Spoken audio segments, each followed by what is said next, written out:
And we're back like we never left. Oregon fans, what's going on? Thank you so much for tuning in to another episode of the Ducks Dish podcast. I'm your host, Max Torres, publisher and lead editor of Ducks Digest, covering the Oregon Ducks over on Fan Nation, part of the Sports Illustrated Network. Been a little minute since my last episode, but wanted to come back and make a return to the podcasting scene post-vacation, and I got a big guest on the show today. Joining me is former Duck and current defensive tackle for the Philadelphia Stars, Jordon Scott. Jordon, how we doing, man? Thanks for being here. What's up, Max? How you doing, man? I'm good. I'm I'm excited. great. I'm great. Stoked to have you on today's show and get to share a little bit of your story during your time in Oregon and kind of get some of your thoughts on what's going on in today's college football. And just kind of talk some ball with you, man. Really appreciate, like I said, you coming on the show and getting to pick your brain. We're just gonna hop right into it. I got some topics here that we're gonna get into. Let's kind of just start with what you're up to these days. I know that you're still doing your thing in the USFL, playing for the Philadelphia Stars. Just kind of wanted to open things up there. Kind of what are you up to these days? How's life? Our season just ended just about a month ago, so I've been back from Michigan for about 3 weeks now. I'm at home, St. Pete, Florida. I've just been taking care of my kids, man. I had twins, so I've just been working out, taking care of my kids, and then I told you I had just passed my Florida life insurance agent test, so I've been studying for that, and today I passed, so that's what I'm up to, man. Right on. Well, yeah, congratulations on passing that, going to pursue that avenue a little bit.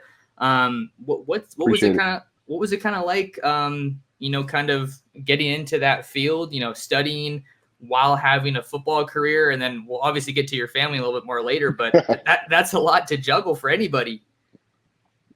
Yeah, I have a good support system, man, and I try to like study when I'm not with them. So like when I'm around them, I can be focused on them. Or if I'm studying and I just finish working out and they home, I'll like read my notes to them. But like it's I have a good support system and a pretty good balance of how to balance and juggle everything. Like college really helped me with that. So Yeah, well, we'll definitely get into some of your time at Oregon. Um, maybe we can talk a little bit more about football before we talk about your family. yeah, What's the USFL kind of like? I mean, I know everybody's goal is to get to the NFL, get to the league. But I'm definitely just happy that you're keeping it going with with the USFL. I know that's kind of something they're trying to boost up a little bit and get it going some more. But what's your experience been like there? it's been good, man. It's football. Guys get an opportunity. If you didn't get a call for a camp or probably was on the roster and you was just an odd man out, get a chance to go get some film and maybe get signed for a camp opportunity. So I enjoyed it. I'm just I'm just in waiting game right now for me because just like I said, you play that season, you get the film and hope that you get a chance. So if not, I'll be back for another season next year. So it seems like from what you're saying, Jordan, it's kind of like maybe you're viewing the USFL as kind of like an audition tape type of a deal. Put in your work there, and then maybe hope it leads to another opportunity. Yeah, and the coaches and I think the league in general they promote that environment of where this is the end goal. Like we want you to play well here, but we're not gonna tell you at the end of the season not go to the NFL if you get an opportunity. Like they want that. So I think that was good that our coaches like kind of reiterated that halfway through the season. Like this is a tape for the league, not for us. I mean, we want you to play well so we can get our names boosted too. But at the end of the day, you came here to play well and get another chance to go back to the NFL. Yeah, so I think one of the interesting things that I wanted to ask you, Jordan, not to we don't need to sugarcoat it, right? You want to be in the NFL. That's everybody's goal. So what was it like when your journey didn't take you that way? How did you kind of resonate with that and work through it to keep the dream going? Uh, you know, it kind of had started with my injury. Like that was the first time in my career I've been injured ever, and it was kind of the worst time as well because I just got to the NFL, was playing well, made it all the way to the third preseason game, and I just couldn't really walk no more on my knee. Like it was getting too bad, and I was trying to suck it out. So I'm playing in the NFL, like it's whatever. It's my dream. I'll deal with the injury at the end of the season if I could make it, but I couldn't make it out of the preseason. Man, got hurt, got put on IR, and then just so happened that same year the coaches who brought me in got fired, and everybody got fired. So new staff, new GM, and they cut me. So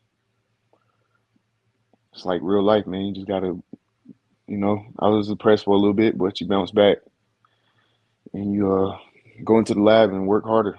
Use it as a motivation. And like I just said about the insurance, man, I know that football is gonna. I hoped and that was gonna fund my life, but things change, so you gotta pivot. Yeah, and you had mentioned that just before we hit record here that your time at Oregon kind of prepared you for the path that your life has taken now. So I'm trying to think. Sorry, I'm not really organizing this that well because I wanted to ask about Oregon, but I also wanted to ask about just more of your life right now. So to make sure I don't forget about it, I would love to get your perspective on fatherhood. You have two boys, that you're fathering now. That's a big part of your life. What's that been like for you? Just being a father. It's been cool, man. I think it's gonna be even better when they can like talk and walk around. Like now they just cry, but I like the middle of the night stage for me is the worst. Like if I'm already up, it's cool because but sleep is tough for me to get up out my sleep. So that was kind of the hardest part. I was like when they first came home, but I just enjoy being around them, man. It's like I look at them and I think about like all the things I could teach them that I went through so they can avoid those things. And I mean, I'm sure, and like everything I did for myself was to make my family proud, and they were my kids. So I hope that I made them proud when they figure out who I really am. So I kind of feel like I did it. I'm not saying I'm the perfect, but I feel like I set a good example for my kids and my family, like of what you could be no matter where you came from. Yeah, for sure. It's nice to have that opportunity to kind of mold them the way that you want to and instill some of those lessons. Do you have like a favorite thing to do with them just to kind of, I mean, I know they can't do a whole lot right now because they're really little, but when you're not, getting woken up in the middle of the night and, kind of just want to hang out, what do you like to do with them? What makes you happy around them? This morning was the first time like I watched football with them. I was watching the Oregon Ohio State championship game, and like that was cool because they actually watched it. Like my girl told me that when I was in the USFL, like they would actually sit and watch the games because they'll watch TV. But like to see them watching the games, I was like, man, I gotta find some film with me for the mornings, like the morning routine. I'm like, this is like it was cool, and I'm not gonna force football on them, but I hope that they want to play, and it'll just I'll be that dad, the dad yelling and screaming because I'm excited about my son making the play. But that was cool. I also I enjoy watching Miss Rachel with them. 'Cause they actually know what she's saying sometimes. Like sometimes they'll repeat stuff she says, and I'll be like, man, all you gotta do is like really be around them and teach them something, and they'll pick up on it quickly. That's cool. Yeah, when you kind of see that light come on a little bit. I mean, maybe it's not that drastic, but when you're kind of able to see them picking things up, even at such a young age. How old are they? 6 months. Wow. Fresh 6 months too. Okay. Yeah. So they're obviously still in that early stage, but you're getting to watch some TV with them. I always thought that was an interesting thing that I've thought about is managing screen time because it's a lot different than when you and I were growing up, just with all the technology, that's at our fingertips these days. Yeah, I mean, for me, I don't want them to have tablets. I'm not gonna be able to stop my parents and my girl from getting them a tablet, but I don't want them to have a tablet. So it's like if I'm around them, I won't let them be on the tablet. Like I want them to be like outside kids, like I was. Obviously, it's gonna be hard because nowadays kids don't even go outside and play no more. But the good thing is, I'm hoping I can stay in shape good enough to play with them. So I don't want them to be in the house. Like, who wants? I don't want my kid first experience, especially that I have twins. Now I can like make them rough each other up. I don't want my kid first experience getting roughed up at little league practice when it like it's not a controlled environment. Like, so those are things I think about. Like, you right about screen time, but I'm watching like I don't even let them watch Coco Melon or none of that. We always watch Miss Rachel or like Gracie Corner or something informational. Cool. Well, it's nice to get some of your perspective there on parenting. We could probably do a whole podcast about that, but we can get into a little bit of ball talk since you mentioned you were watching the Oregon Ohio State game. Maybe not the one that Oregon fans are in a hurry to rewatch if you said it was the championship game. But yeah, man, let's just kind of open that door a little bit. Let's get into your time at Oregon a little bit. I remember pretty vividly, you committed on Christmas Day. I was like, who's this guy out of Florida? I've never heard of him. But obviously you made a name and I say that, I don't say that with any disrespect at Nah, all. I know, but it's just funny.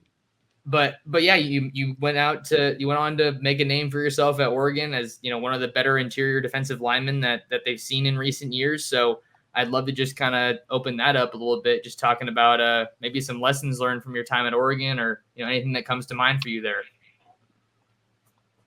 Uh, like football wise, I think just being ready. Like I came in, like you said, committed on Christmas. I came into camp. Well, I came into the team January 9th, and then spring was the following couple months. So I'm like, I was happy that I stayed prepared the whole time because in my recruitment I had Florida was I was committed to them for 3 years, and then they told me I couldn't come. Some 5-star committed, and they didn't have a spot for me.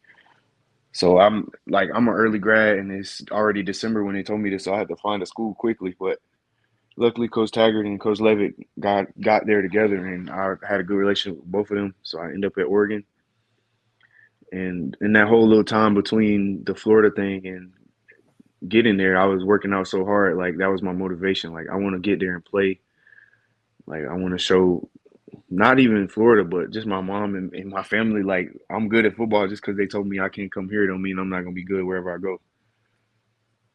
So I just really worked hard for that, and the rest is how it went. Yeah. So staying ready. That's definitely, that's something that you're seeing pay off even now, or, it's coming into your life now with this USFL journey, just always staying ready. And yeah, making your decision and then moving across the country, with all within the span of a couple weeks, it sounded like. That's not Yeah, my exactly mom hated it. My mom hated it. Like to this day, she still be talking about it, and I just be like, I'm surprised that you still talk about like you still care that that happened. Like the outcome was so great, but you still think about that I went all the way across the country. Yeah. Do you even think about that nowadays? Like, that do you ever take the time and just kind of sit back and be like, dang, like I really did that, man. Like I moved across the country to a totally new place and just, did my thing and, had a good career at Oregon. Yeah, I do, man. The thing is, I just always think like I have some like not regrets about it, but just like I'm proud of what I did there, especially off the football field. Like that was probably stuff that I would have never did if I went somewhere else, like going to France and going to Cali. Like if I went to Florida, it would have never been no games in Cali. So not like I was out there hanging out, but we've been there multiple times for big games. So it was just like those things that I did at Oregon is even bigger than my career. But football wise, man, I was like I enjoyed it, man. Coach Joe was like like a big uncle, so it was always a family atmosphere, and I had fun. You mentioned, Jordan, how some of the stuff you did off the field, made a big impact on your life and, kind of shaped your time there. let's stay there for a second. Let's talk about going out to France and having some of those experiences off the field that maybe don't get enough attention. People are always focused on what you're doing on the field, but that off the field life, the friendships, the relationships you make, the giving back to the community, that's all part of it. Yeah.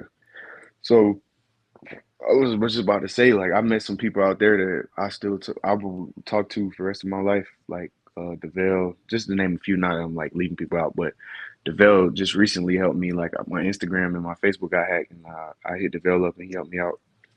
He used to be at Oregon, he's not there no more, but like DeVale, then players like Matrell, like it's cool to see guys who was older than me, and then like their career didn't work in football, but they bounced back in something else and was and really exceeded levels that I would, you go into it with expectations, but then they break all the barriers that they plan for. And I'm just happy for Motrell and guys like that who, football not going to work for everybody. Sad to say, especially for me, because I'm still in it, but, it's just the sad reality of it. So it's good to see guys who succeed on the field, and then, you have friends who did well off the field. Yeah, because at the end of the day, football is a brotherhood. You're going to have those guys in your corner, as long as you're on this planet. So I'm glad to hear that you're still leaning on those guys, and it sounds like those bonds have remained strong even to this day. Yes, for sure. Okay, so we talked a little bit about your time at Oregon and some of the lessons that you learned. For people who don't know, you saw the field pretty early during your time at Oregon.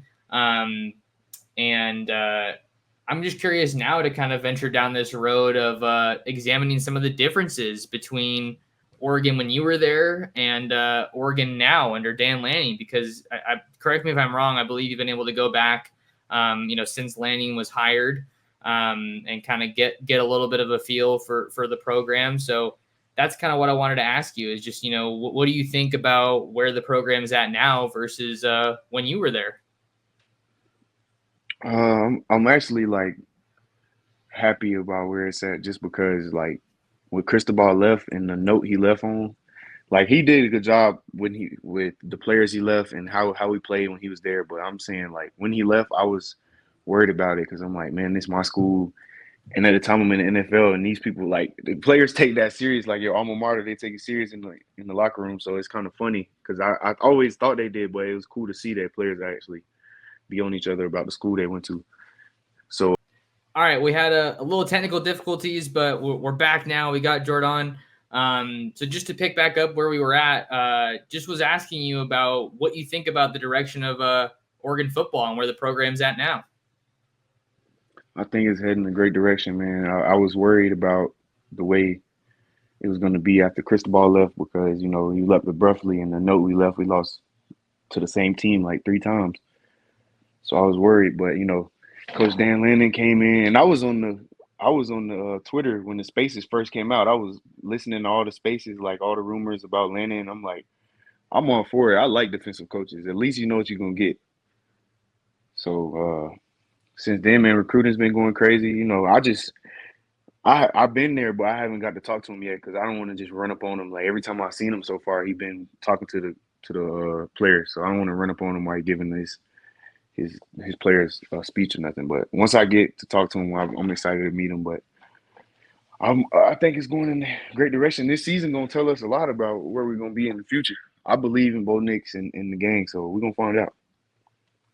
Yeah, so Dan Lanning comes in. You talked about how you kind of like having a defensive head coach. A little biased, right, being the defensive player. Yeah. But why do you think that is a good thing? Because it's not something that Oregon's had in quite a while. But 10-win season to start things off is a pretty strong pitch. I'll just say this about coaching, like not to say anything about my past coaches, but in general, when you take your hands off the wheel,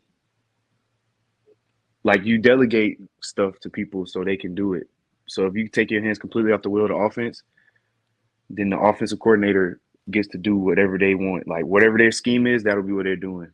So I think with the defensive coordinator, like obviously offense scores the point. So if you get a defensive coach, your defense should be good because he's a defensive head coach. But your offense is going to be all on the offensive coordinator and the offensive analyst and all those guys. It won't, not to say that you blame deflecting, but it's simpler. When you have a coach that might be a running back coach, he's going to want to be more involved in the game plan on offense. So I think defensively, you have a defensive head coach, especially playing against other teams. He might be able to tell you like, hey, when they do this, it'll probably be this coverage more likely than not. I'm sure the offensive analysts and stuff do know that too, but it's just little stuff like that. So I think the delegation of power is a little bit more balanced when you have a defensive head coach, because at least you know the offense will be ran by the offensive coaches. Gotcha. Okay. Yeah, no, that makes sense. And I think that's that's been the result that we've seen so far. Couldn't really ask for a better year from Kenny Dillingham. He's in Tempe now. Exactly. And now we'll see what Will Stein can do with a pretty loaded offensive offense overall. You got a lot of really everybody good. Everybody good. There is one group in particular that I wanted to ask you about, since we're kind of comparing and contrasting a little bit, your time at Oregon and then where Oregon's at now. We got to talk about the defensive line, because my thoughts on Oregon's defensive line is that it's been good, not great, certainly not at the level that it needs to be at if you want to get back to the playoff, if you want to win a national championship. But you got some Florida guys in there, like, Brandon Dorless. He's really the face of the D line now. You got Jordan Birch coming in. You got Popo, who's still doing his thing. You got to play with him, I want to say. What are your thoughts on the defensive line right now and kind of the jump that Oregon's trying to make? I mean, I'll say this defensive line is the first line of defense. I mean, that's just as simple as it gets. So I think those guys will be able to affect games very, very, very, very, like, what's the word I'm looking for?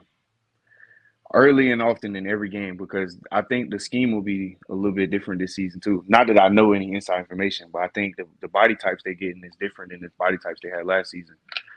So I'm expecting more tackles for loss, sacks, big plays. More than like when I was there, we played more keep them at the line of scrimmage play. Yeah, and you were you were at Oregon during one of the best defenses that the best defense that they've had in recent years. So it's interesting to see kind of once this season gets here, what are some of those similarities that we're seeing with guys like yourself and Dorless that I mentioned, or Casey Rogers, or whoever it is, and then you have Troy Dye, who is the standard for linebacker during his time there, and some new guys coming in. So I think they'll have a really good year on the D line. Got a couple more questions to ask you, Jordon, and don't want to take too much of your time, but we talked a little. My bad to cut you off, bro. No, you're good. You can. I gotta get my kids at 4:30, so I gotta leave my house at 4. So we got like 8 minutes. Okay, perfect. Thanks for letting me know.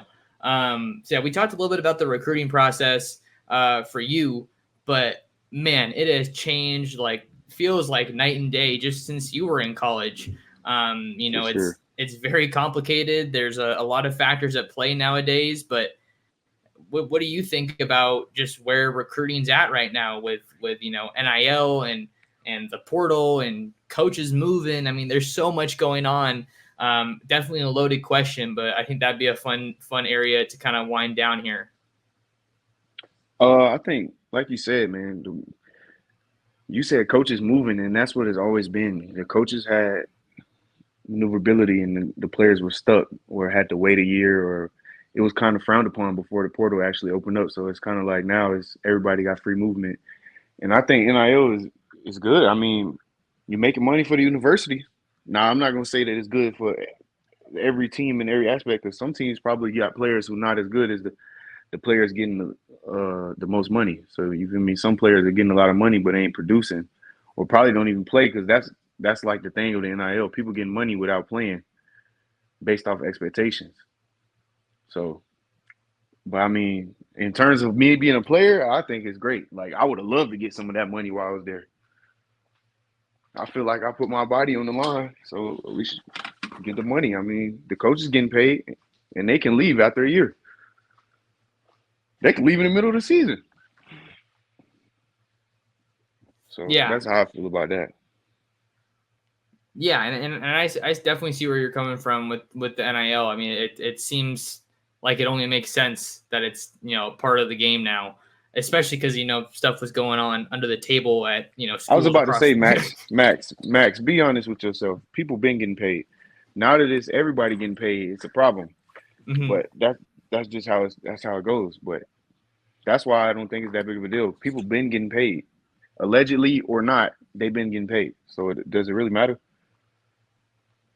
Yeah, no, I mean that's exactly what we're talking about here. And then with the coaches moving, now it just feels like the transfer portal is kind of trying to even that playing field a little bit, right? If coaches can go, then so can players.